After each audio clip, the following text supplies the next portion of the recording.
It always starts quietly. No one notices at first. You're 7 years old, standing in front of a parent who is slowly falling apart. Maybe it's addiction. Maybe it's anger.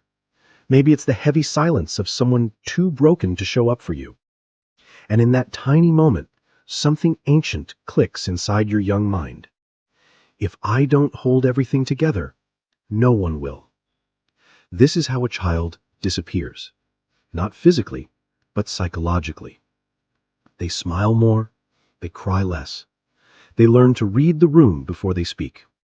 They become the emotional thermostat of the entire household. A small child forced into a big role.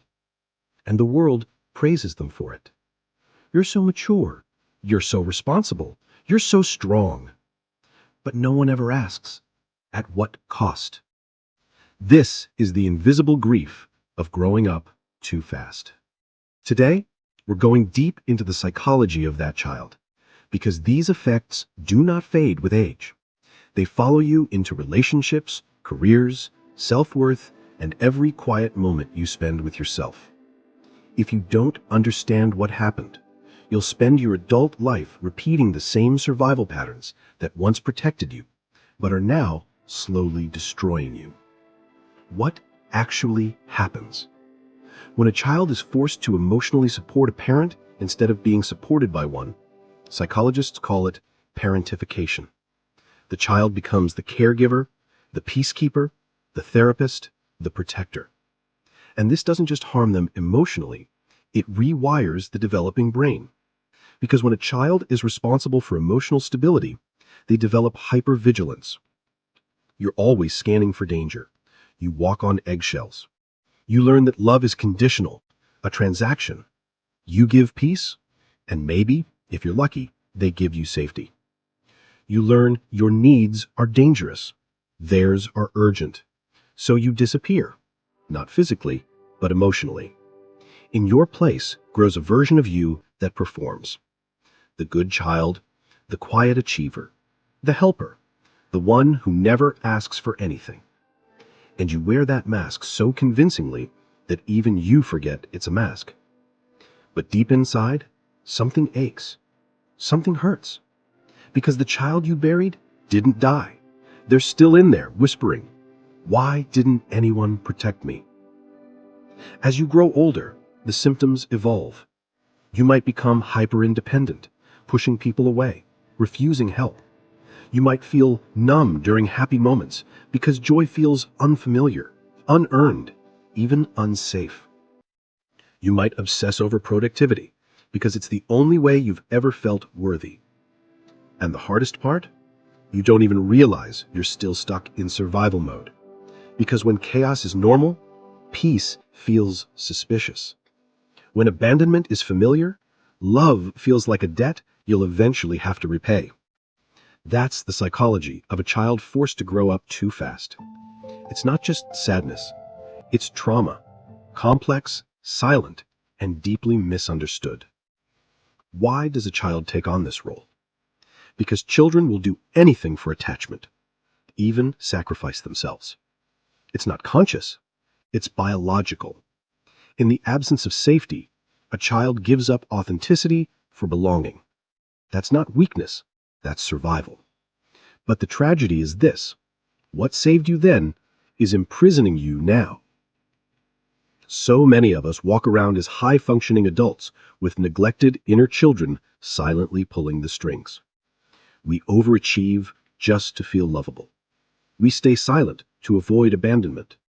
We care for everyone, but secretly wish someone would finally ask, "Are you okay?" The fantasy that someone will notice your pain, that someone will finally hold you while you fall apart, that fantasy belongs to the child who never got to be a child. The first step to healing? Not fixing, but witnessing. Because until you validate your past, you'll keep gaslighting yourself with thoughts like, "It wasn't that bad. Other people had it worse. I turned out fine." But fine is a mask too, and you know it. So what happens when that child grows up? They become adults who never feel safe, even in calm rooms. partners who can't trust softness, friends who give endlessly but cannot receive, people who apologize for crying, flinch at compliments, and confuse exhaustion with success. This is the cost of growing up too fast. If your childhood taught you to be strong instead of soft, quiet instead of honest, responsible instead of free, then adulthood becomes a place where you're always holding your breath, waiting for someone to give you permission to finally fall apart. The truth is, no one is coming to rescue the child you buried. You are the one who must go back for them. You are the one who must whisper what no one ever said. You didn't deserve that. You were just a child. You can rest now. This is the beginning of shadow work.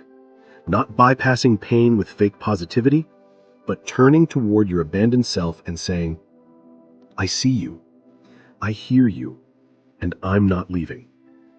It's not easy. It asks you to feel the grief you never had time to feel, to mourn the innocence you lost protecting people who should have protected you. But grief isn't weakness.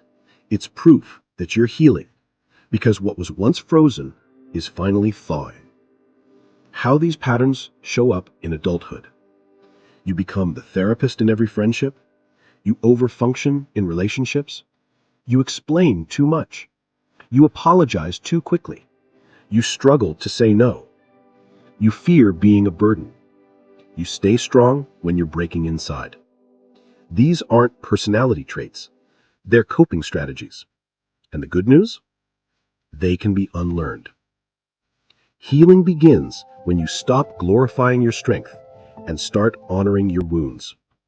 Ask your inner child, what did I need back then that I never got? You may hear, I needed safety. I needed someone to ask how I was. I needed permission to play, rest, laugh, or simply be a child. And slowly, very slowly, you learn to give those things to yourself. Not to rewrite your past, but to stop reliving it. Carl Jung said, there is no coming to consciousness without pain. Shadow work demands that we face every hidden part of ourselves, the ashamed, the scared, the angry, the neglected. Because healing is not about becoming someone new. It's about returning to who you were before the world told you who to be. If you grew up too fast, hear this. Your maturity was never the problem. The problem was that you weren't given a choice. But now, you have one. You can choose rest. You can choose softness. You can choose to stop managing everyone else's emotions and start honoring your own. It won't happen overnight. Some days you'll feel like a child again. Good.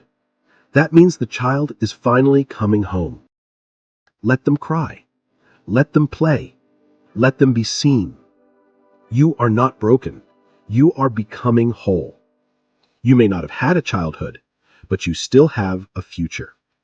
And this time, you get to write it.